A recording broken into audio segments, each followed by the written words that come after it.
Brána 13. Poslucháč. Som služobníkom Boha. Vo svojom tichom ústraní som v súlade so svojím vyšším cieľom a podnikám kroky, ktoré slúžia väčšiemu dobru.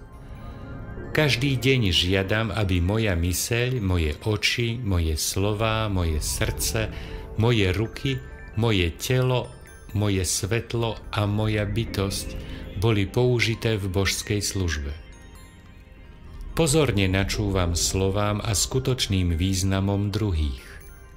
Dovoľujem si vidieť pravdu za všetkými slovami, aby som vždy poznal božský význam každého spojenia. Držím posvätný priestor pre ľudstvo, aby sa spojilo a naplnilo svoj najvyšší cieľ.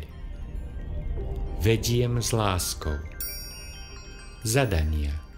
1. Aký je stav vášho ega? Je vám príjemné slúžiť vyššiemu dobru bez uznania? Existujú oblasti, v ktorých ste stále motivovaní potrebou niečo dokázať? Čo môžete urobiť, aby ste lepšie počúvali a skutočne počuli druhých? 2. Čo môžete urobiť, aby ste lepšie počúvali a skutočne počuli druhých?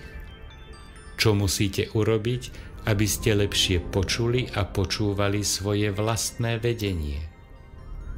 3. Venujete čas, aby ste si všetko ujasnili? Vidíte pravdu o svojej minulosti?